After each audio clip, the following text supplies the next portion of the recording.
Então, vamos para a palavra que eu vou explicar um pouquinho a respeito disso, do que é ser autêntico, né?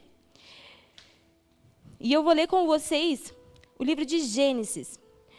Se você quiser anotar para ler depois, eu vou ler esse versículo com vocês. Gênesis 1, 26. Então disse Deus: façamos o homem à nossa imagem, conforme a nossa semelhança.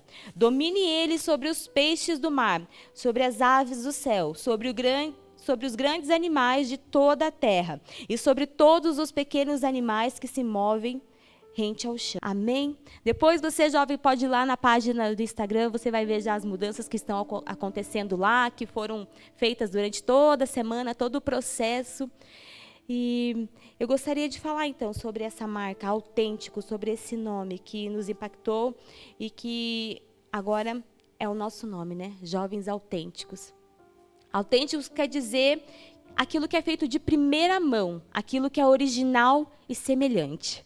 Eu e você, nós somos feitos de primeira mão, somos originais e semelhantes ao nosso Criador. Em Gênesis, nós vemos esse episódio onde Deus nos criou.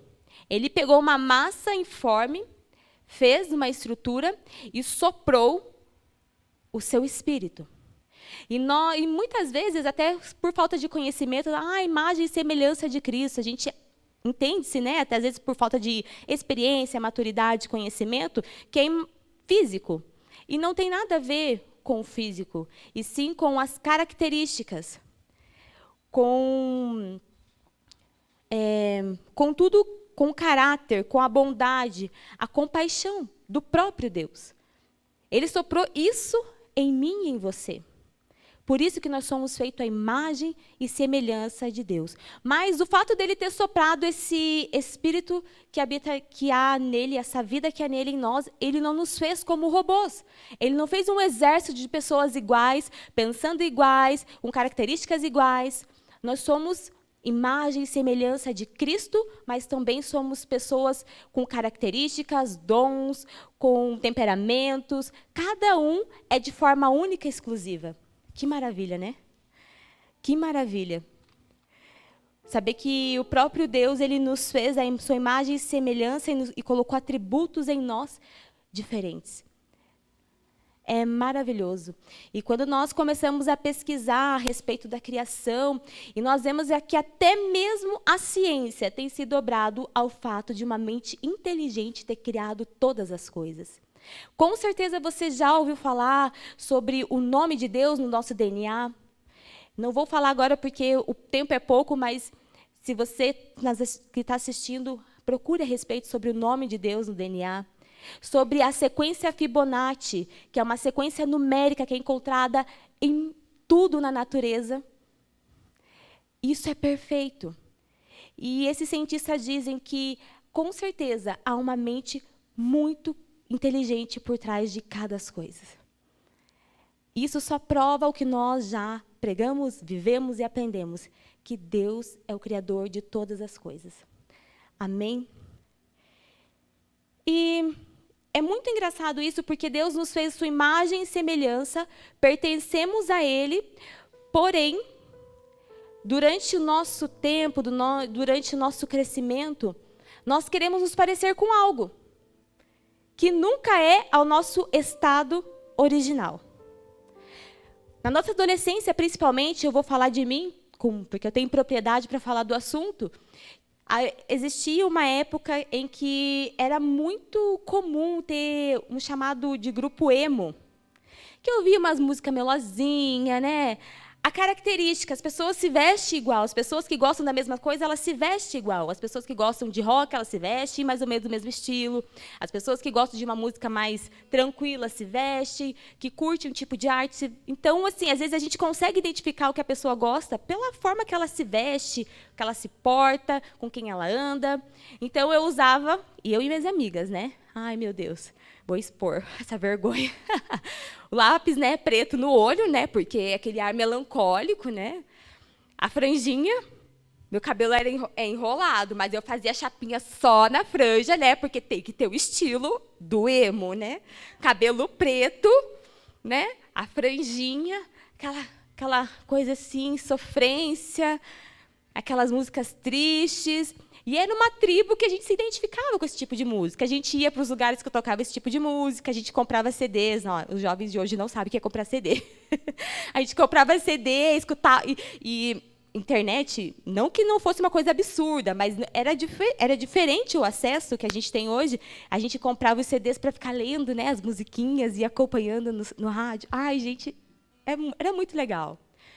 E a gente quer se parecer com alguém para se identificar numa tribo. A gente quer se sentir aceito em algum lugar. A gente tem uma necessidade de se sentir aceito. Até mesmo quando a gente vai para a igreja, a gente procura grupos que se identifiquem com as coisas que a gente gosta. E a gente automaticamente começa a andar mais ou menos parecido com aquele pessoal. E é natural. Só que, ao longo desse tempo, nesse processo, nós nos afastamos muito da nossa imagem e semelhança, que é Cristo. E quando eu escrevi esse texto, eu falava, em que momento nós nos afastamos tanto ao ponto de, muitas vezes, negarmos a Cristo, nos afastamos tanto ao ponto de, muitas vezes, pessoas que têm algum tipo de depressão se machucarem, se odiarem, nos afastamos tanto a nossa imagem e semelhança de Cristo, que muitas vezes nós nos reconhecemos como pessoa. E essa palavra autênticos, ela falou muito a respeito disso. Nós somos jovens, somos pessoas que nós estamos voltando ao estado de imagem e semelhança de Cristo. Através das atitudes, através do compromisso. E isso é maravilhoso. Com as mesmas características, se identificando com os mesmos grupos de pessoas, usando as roupas que nós nos sentimos confortáveis, mas dentro, na essência, autênticos, conforme a imagem e semelhança de Cristo. E esse é o convite da nossa rede jovem. Através dessa camiseta, através dessa marca, é convidar os jovens que estão, de repente, fora do propósito, se afastaram tanto que não se reconhecem. Quem eu sou? Por que eu nasci? Para onde eu vou? Quantas perguntas sem resposta, não? Quantas vezes eu e você já fizemos essa pergunta? Por que eu nasci? Quem eu sou? Você é uma imagem e semelhança de Cristo. Você foi criado, você é feito de primeira mão. Eu e você fomos criados à imagem e semelhança de Cristo. E quando eu comecei a repetir isso durante o período que eu estava estudando, eu falei, meu Deus, eu sou demais. Brincadeira. Mas eu falei, Deus, eu quero que os jovens se sintam dessa maneira. Eu quero que os jovens se reconectem novamente a essa imagem e semelhança de Cristo. Que eles se sintam fortes no momento que eles se sentem abatidos, porque eu sou a imagem e semelhança de Cristo. A vida que é em Cristo, há em mim e você. E eu falei, ok, vamos convidar os jovens a viver dessa forma, mas quem é o nosso exemplo? Cristo é o nosso próprio exemplo de imagem e semelhança. E ele é nosso exemplo porque não somente porque ele é Cristo, mas porque ele viveu aqui na Terra. Se ele também é imagem e semelhança de Cristo, se fomos criados conforme a imagem dele, ele viveu aqui na Terra, nada mais justo do que ele nos deu algumas dicas de como nos tornar realmente jovens autênticos. E eu gostaria de ler alguns pontos com vocês, para que a gente consiga permanecer e ajudar outras pessoas, outros jovens, a traçar esse caminho. E ter isso como uma cartilha. A gente sempre fala uma frase que até tem filmes, livros, o que faria Jesus em meu lugar? Né? A gente pensa assim, às vezes a gente é orientado, né? Quando você passar por uma situação, pense o que Jesus faria no seu lugar, né? Por ele ter uma característica de ser manso, né? O que faria Jesus no seu lugar? Mas eu aprendi nesses dias que a gente tem que ter mais coragem de agir conforme a resposta. Eu sei que Jesus, no meu lugar, não julgaria alguém que está fazendo algo errado. Mas eu tenho que ter mais ousadia e coragem de agir conforme Cristo agiu. Estendendo a mão, ajudando e colocando no caminho certo. A primeira característica que eu quero ler com vocês, compartilhar, é a obediência. Ah, agora os jovens, as mães que estão assistindo, Deus está falando com você, né? Obediência. Mas obediência vai muito além do que o pai e filho, esse relacionamento. Óbvio, e é claro que eu sempre friso isso com as minhas discípulos, com os jovens, que vocês devem e precisam honrar os pais, né? E Cristo, ele foi obediente até a morte. E a gente vê em várias circunstâncias e passagens na Bíblia essa obediência. Ele precisava ser obediente se ele era o próprio Deus? Deixa eu fazer o que eu quiser, eu estou na terra agora, se me largou aqui, né? Qualquer um de nós falaríamos assim, né? Mas ele foi obediente. E o versículo que você pode anotar, que fica em Hebreus, capítulo 5, versículos 7 ao 9. Durante os seus dias de vida na terra, Jesus ofereceu orações e súplicas em voz alta e com lágrimas. Aquele que o podia salvar da morte, sendo ouvido por causa de sua reverente submissão. Embora sendo filho, ele não aprendeu a obedecer por meio daquilo que sofreu, e uma vez aperfeiçoado, tornou-se a fonte de salvação eterna para todos que lhe obedecem. Obediência. Obediência é uma primeira característica que nós podemos ver num jovem autêntico, que é a imagem e semelhança de Cristo. Ele não obedeceu porque ele sofreu e depois, agora eu vou obedecer porque eu sofri. Não, ele foi obediente antes de sofrer. E ele obedeceu, e através dessa obediência, ele conseguiu salvar a todos. Através da obediência. Outro versículo também é João 15. Se vocês obedecerem aos meus mandamentos, permanecerão no meu amor, assim como tenho obedecido aos mandamentos do meu Pai, em amor permaneço. Quer permanecer? Seja obediente. Seja obediente. Mesmo sendo o Senhor, ele se fez servo. E muitas vezes nós somos servos e queremos ser Senhor da nossa vida, queremos ser Senhor do nosso dinheiro, a gente quer ser Senhor de tudo. A gente não quer se colocar no lugar de servo.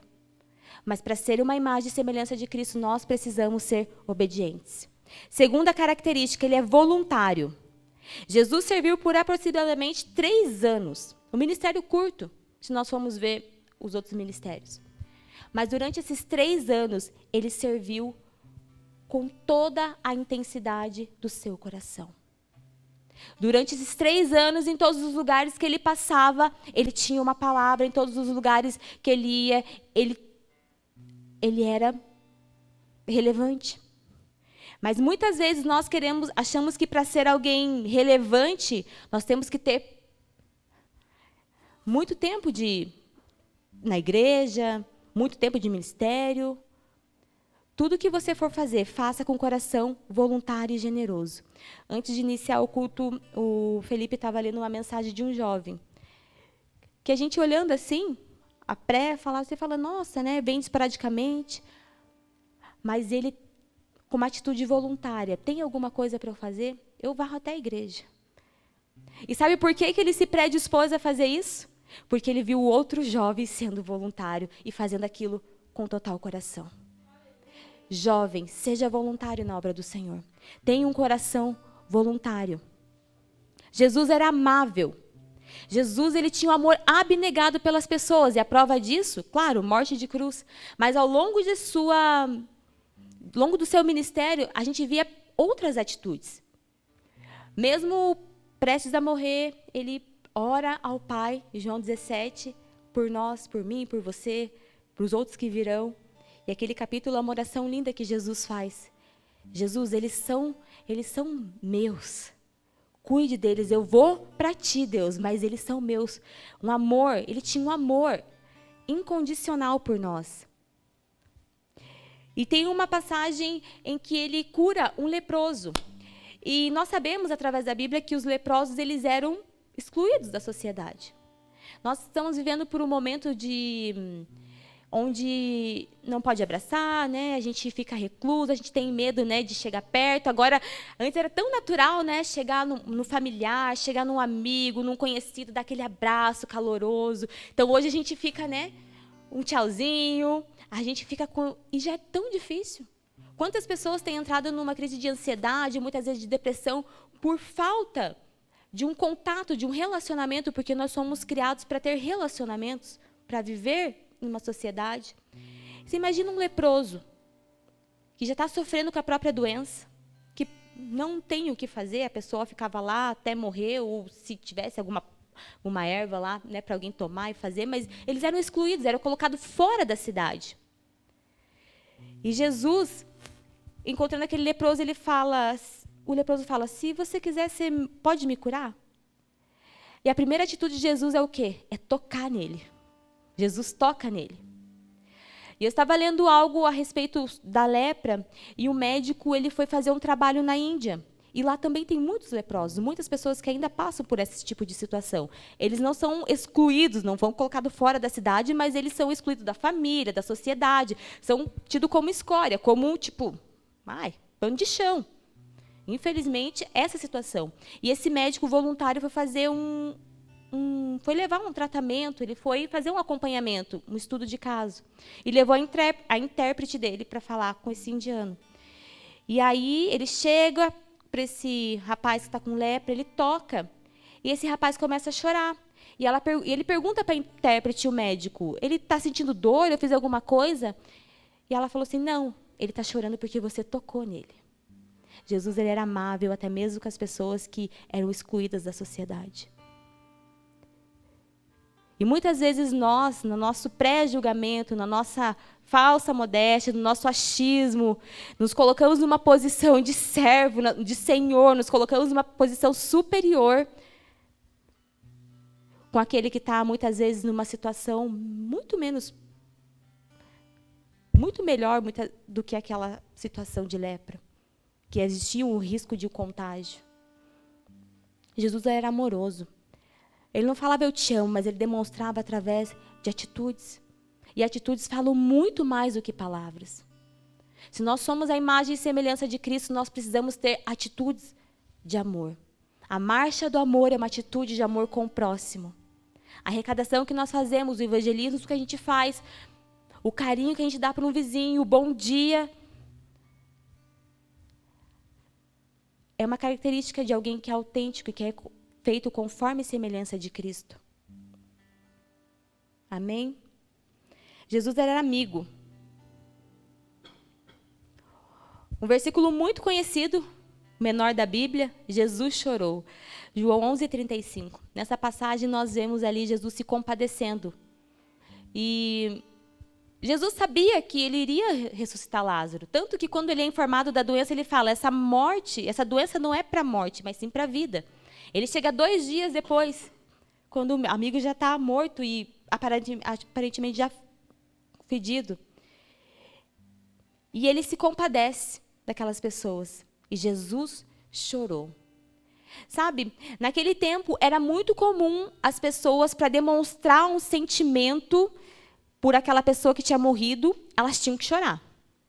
E quanto maior fosse o escândalo, quanto maior fosse aquele momento de luto, sabe aquelas pessoas que se desesperam e passam mal nos velórios, não estou julgando, mas cada um sente de uma forma, mas para os judeus, principalmente naquela época, naquela região, quanto maior fosse o desespero na hora que a pessoa morria, mais era demonstrado o amor. Nossa, ele ama muito.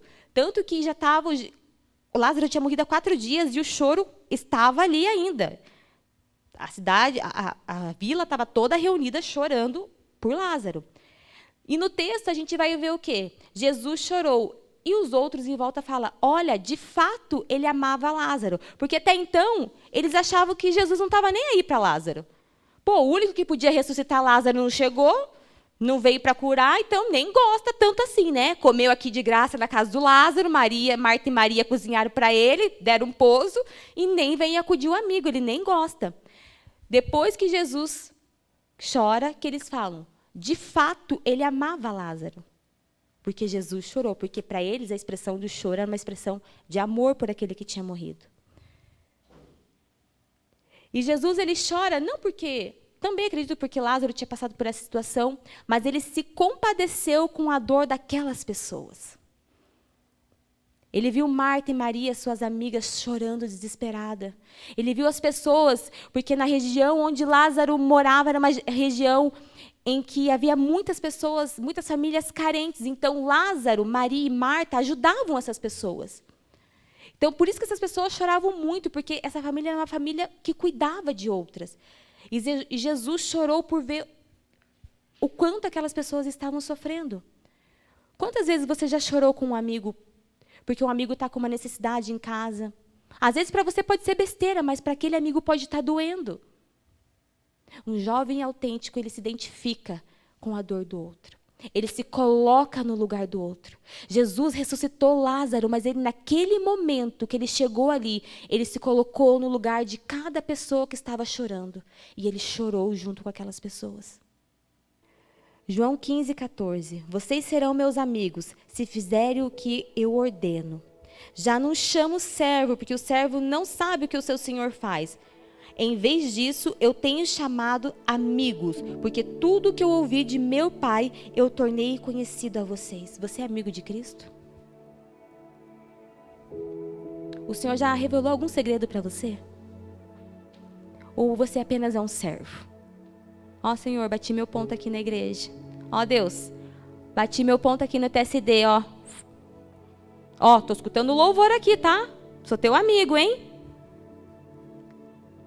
O servo não sabe o que o seu Senhor faz, mas o amigo sabe. Tem algum segredo que o seu amigo já compartilhou com você a seu respeito? Você pode chegar assim, ai, Jesus, como um amigo. Eu sempre falo na célula que as minhas orações, eu falo, até a minha prima brinca comigo, né? A minha prima fala assim, ai, lá, o Espírito Santo vai falar, meu Deus, lá chegou, entendeu? Porque eu falo, Jesus, às vezes eu tô dirigindo, senta aí, coloca o cinto e vamos. Ai, Jesus, o negócio tá pegando pro meu lado. Ó, tá assim, sabe? Ele é meu amigo. Ele é meu amigo, ele não é só o Senhor. Ele não é só aquela pessoa que aparece quando eu preciso de algo, quando eu tô aflita, quando eu preciso de uma resposta. Ele é meu amigo. Ele é meu amigo. Aquela pessoa que quando eu me sinto sozinha, eu falo, amigo, vem cá, me dá um abraço.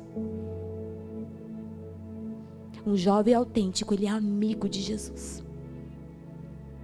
E ele consegue ser amigo de outras pessoas, porque ele aprendeu o que é amizade através de Jesus.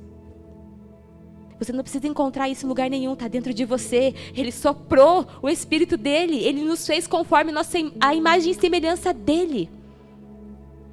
Nós precisamos desenvolver essas características.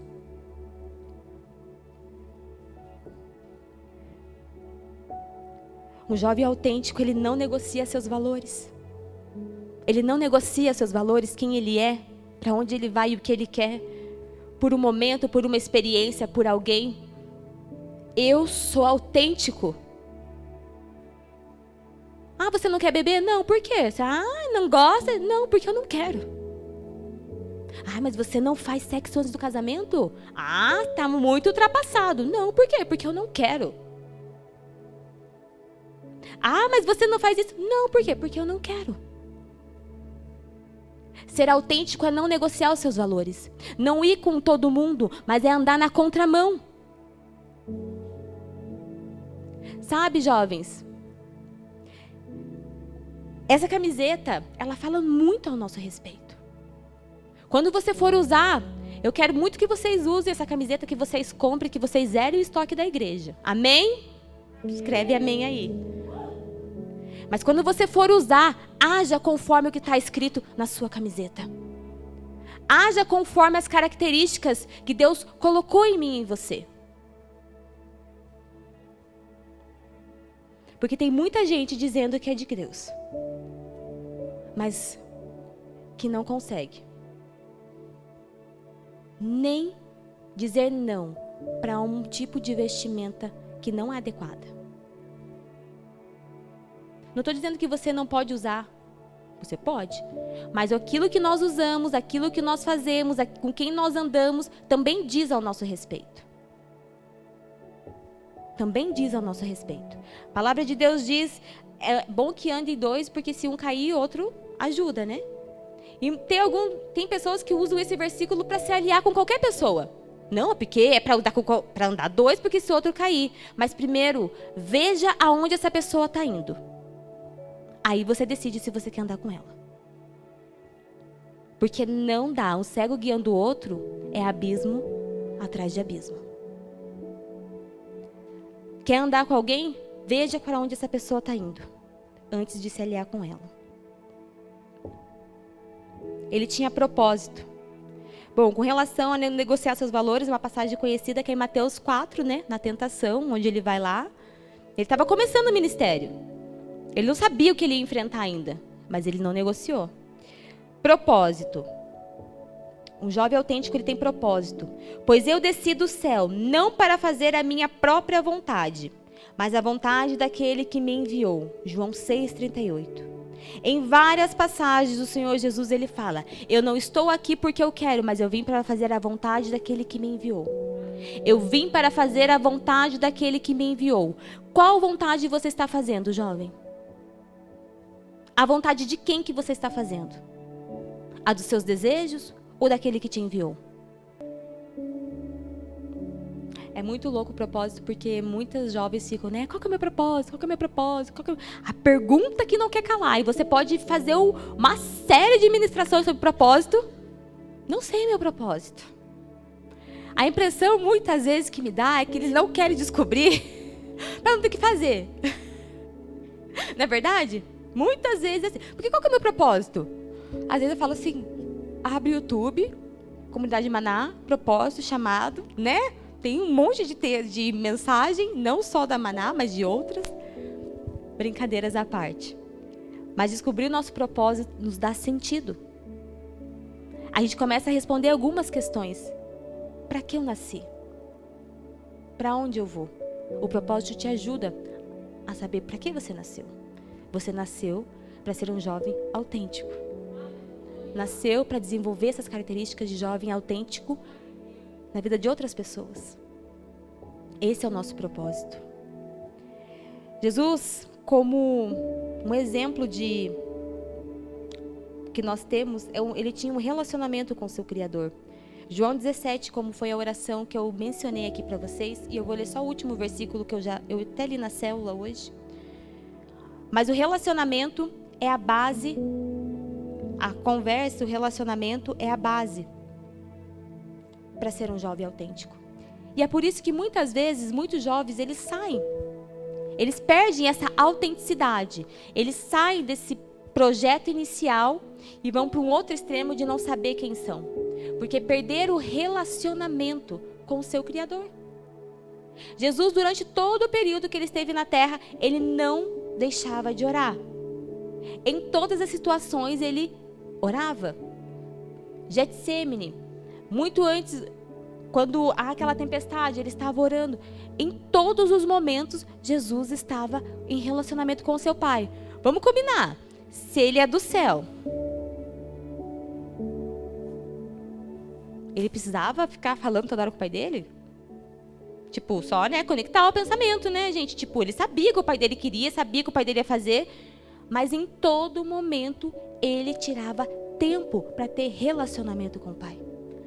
E a gente quer viver como jovem autêntico, se relacionando com todo mundo, menos com o Criador. E é por isso que muitas vezes é só ladeira abaixo. Desculpa as expressões, mas é assim que eu me comunico. Espero que você esteja entendendo. Por quê? Porque falta relacionamento. Vamos fazer pro básico. Quantos casamentos muitas vezes acabam em separação porque não há relacionamento, não há diálogo, não é conversa? Quantas famílias, pais, filhos, madrasta, padrasto, quantos relacionamentos não são consolidados porque não há relacionamento, não há diálogo, não há conversa? E muitas vezes a gente acha que Cristo, que Deus, o Espírito Santo e todos os anjos têm que adivinhar o que a gente quer. E Ele sabe o que a gente quer e o que a gente precisa.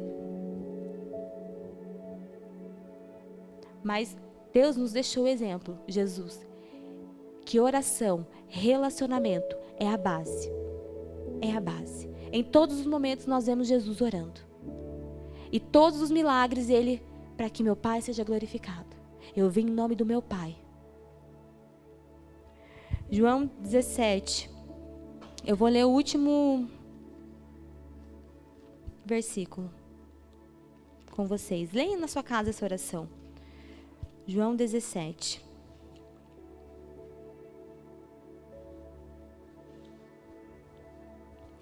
Diz assim: assim como me enviaste ao mundo, e eu os enviei ao mundo, em favor deles eu me santifico, para que também eles sejam santificados pela verdade. Essa oração, como eu falei, é muito linda. Em que ele fala: Pai, eles não são do mundo. Eu oro para que o Senhor os guarde, porque eles não são do mundo. Em vários momentos nessa oração, Jesus fala: eles não são do mundo. Então, jovem, não se comporte como alguém que é do mundo. Porque Jesus, ele diz essa oração: eles não são, Pai, eu estou indo para ti, para um lugar muito melhor. E eles vão ficar. Então, Pai, guarda-os. Ele fala: eu não oro só por eles que estão aqui, eu oro por aqueles que crerão na minha palavra através deles. Porque eles não são do mundo. E muitas vezes nós queremos nos comportar como alguém do mundo.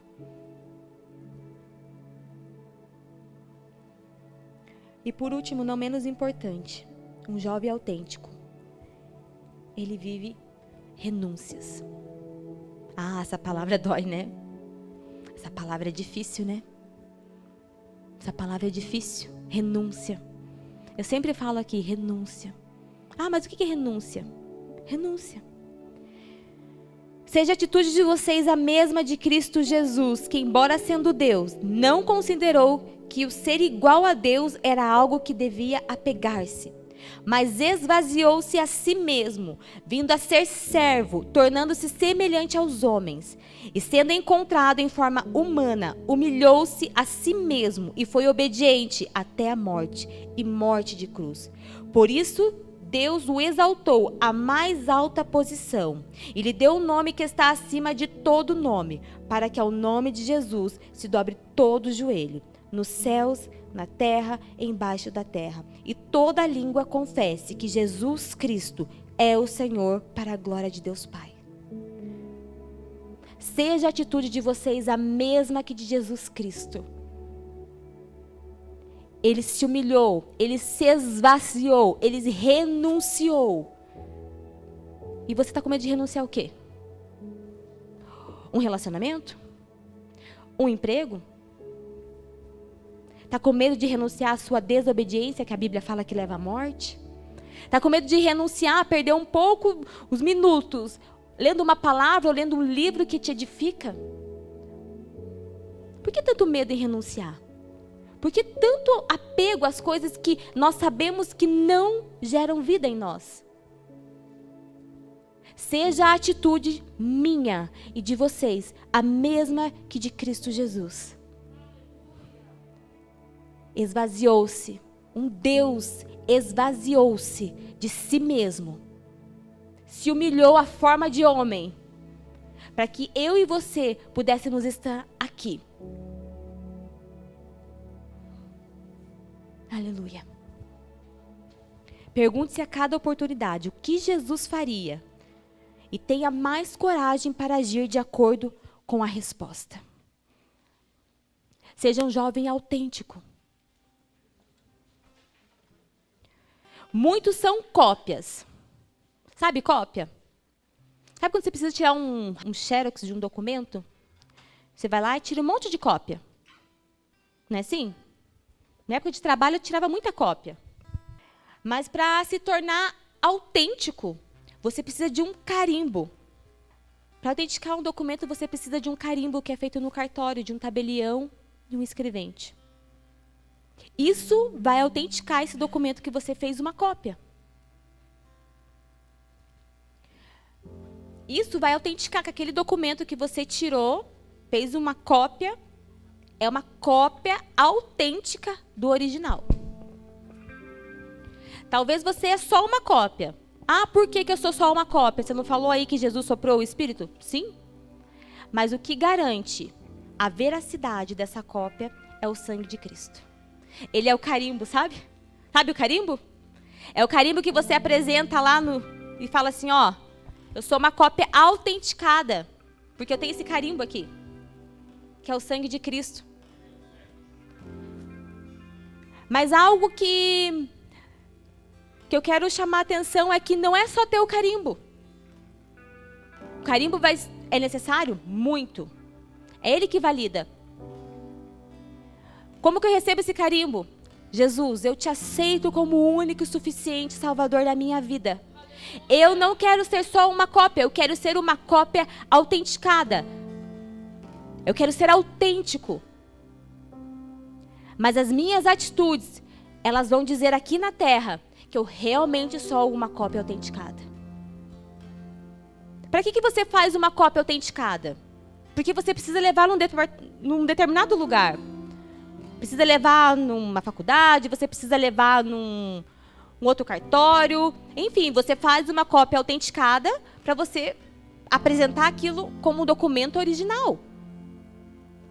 Só que não vai fazer diferença se eu autenticar o meu documento e deixar ele guardado numa gaveta ou numa pasta. Só falar, Jesus, eu te aceito como o único suficiente Salvador na minha vida. É necessário. Mas mais do que isso, você que já fez essa decisão, você precisa agir como uma cópia. Cristão quer dizer pequenos cristos. Quando eu falo eu sou um cristão, eu estou falando eu sou Cristo. Eu sou o pequeno Cristo. Que nós possamos, a partir deste momento, viver como realmente jovens que foram criados conforme a imagem e semelhança de Deus. Cópia de qualquer lugar tem em todo lugar, gente. Agora, autenticados são poucos. São poucos. Eu quero convidar você que está nos assistindo a fazer parte desses jovens que são autênticos ao seu Criador. Nós somos autênticos ao nosso Criador. Nós queremos viver conforme Cristo andou. Nós queremos fazer aquilo que Cristo fez. Nós queremos nos entregar, nós queremos renunciar, nós queremos ter um relacionamento com o nosso Pai. Eu quero convidar você a viver dessa mesma forma. Eu quero convidar você a aceitar esse selo de cópia autenticada de Cristo. Você é feito de primeira mão, você foi pensado. Você não está aqui por mero acaso, Deus não te fez só por fazer, vou fazer mais um para ocupar um espaço determinado. O Senhor te colocou nessa terra com um propósito, com um objetivo. Não viva fora desse propósito, nem desse objetivo. Se você tem alguma dificuldade, manda uma mensagem para nós queremos te ajudar. Nós queremos ajudar. Assim como muitos aqui estão sendo ajudados, como eu já fui ajudada. Nós queremos caminhar com você, nós queremos fazer com que você venha crescer conosco. Você é uma cópia autenticada de Cristo. Eu sou uma cópia autenticada de Cristo. E por mais que muitas vezes nós estejamos tão longe de ser como Cristo foi, nós estamos perseverando no caminho. Porque o segredo é permanecer nele. O segredo é permanecer nele. O segredo é permanecer nele.